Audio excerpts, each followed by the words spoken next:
In Mission Impossible: The Final Reckoning, Ethan Hunt once again races against time to prevent global catastrophe.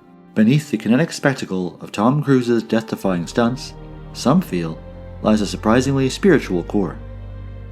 Director Christopher McQuarrie seems to reimagine the modern action hero not as an agent of power, but as a man of faith.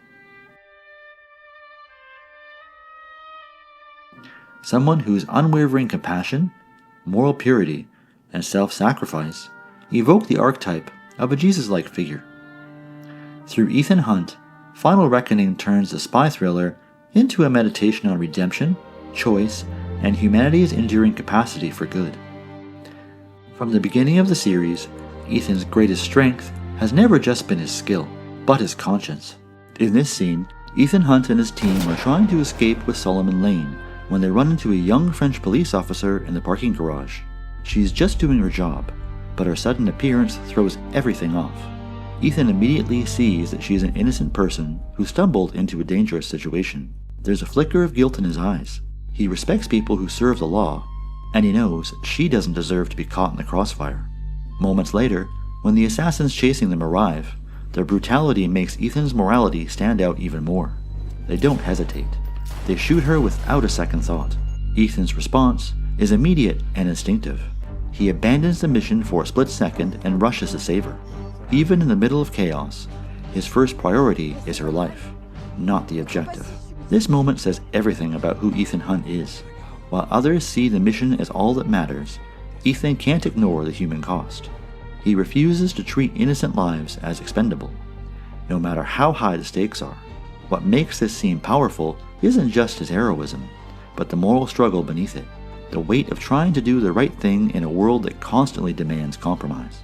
It's a clear reminder that Ethan's conscience is what truly separates him from both his enemies and sometimes even his allies.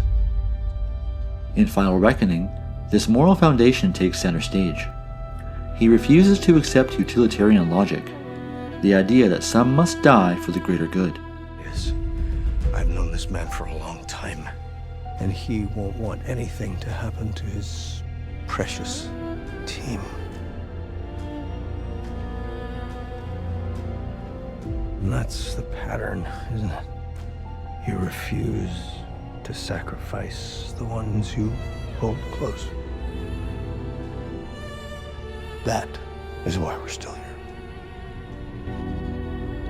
His team's mantra, "Live and die in the shadows, for those we hold close and those we never meet," echoes a Christian message of unconditional love. Love that extends even to strangers. When faced with impossible decisions, Ethan always chooses compassion, even when it puts his mission at risk. That's not mere heroism, it's moral transcendence. Go! Got this! Go!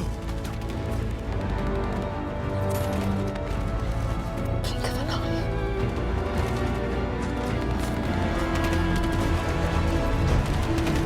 Yes! Cover! Cover!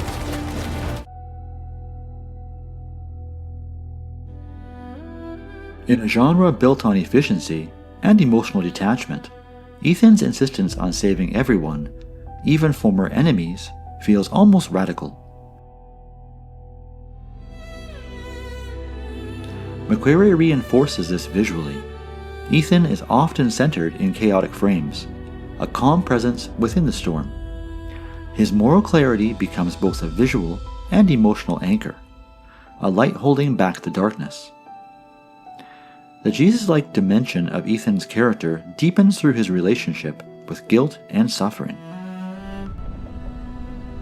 You forget I know you, Hunt. I know all your IMF mind games. When this is over, when they're done with you, you and me will have everything.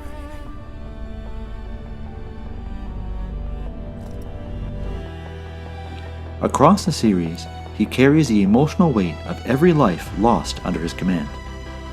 Agents, friends, and civilians. In Final Reckoning, that guilt fuels him. Like the biblical suffering servant, he bears others' pain, not for his own redemption, but to prevent more harm. Ethan's near-death experiences have become almost ritualistic. Symbolic deaths followed by rebirths. Whether climbing the payload rope to get on the helicopter in Fallout, or leaping off a cliff in Dead Reckoning,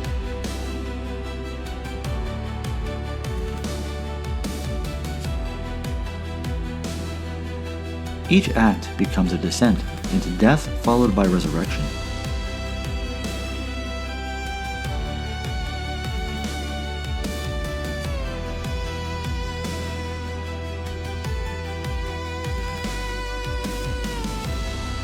These moments aren't just displays of skill, they're expressions of faith.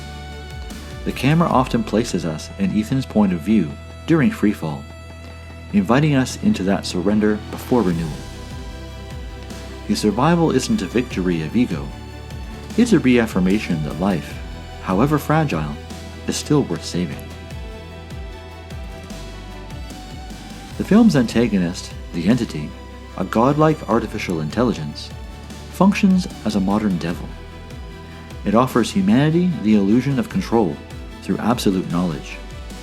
Whoever commands it could rewrite truth itself, manipulating what the world believes to be real. Against this digital serpent, Ethan's humanity becomes an act of rebellion.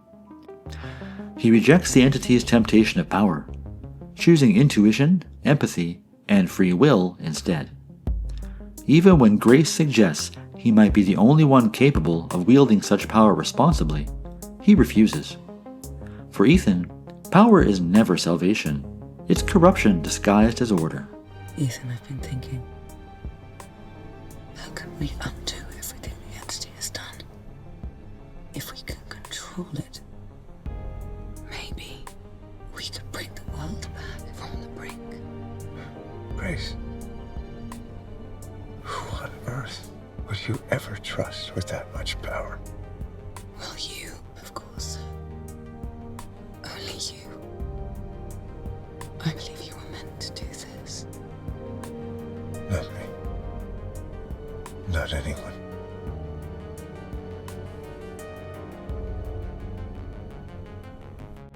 McQuarrie heightens this conflict visually. The Entity inhabits sterile, blue digital spaces, while Ethan and his team move through warm, human light. The contrast isn't just technical, it's moral.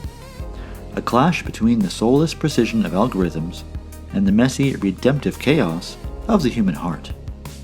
In this way, Ethan's mission becomes a parable of faith.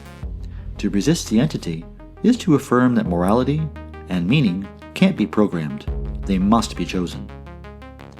Ultimately, what makes Ethan Hunt feel like a modern Jesus-like figure isn't his suffering, but his faith. Not in a deity, but in humanity itself.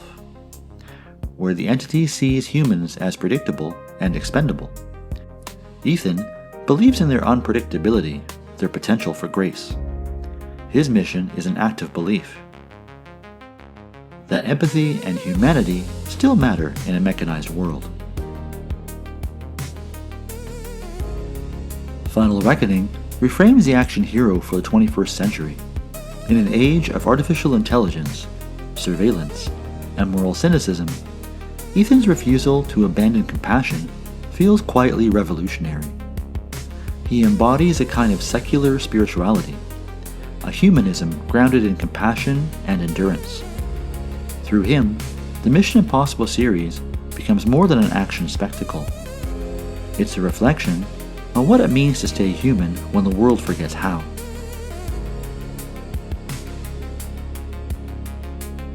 A true humanist moral hero, one impossible mission at a time.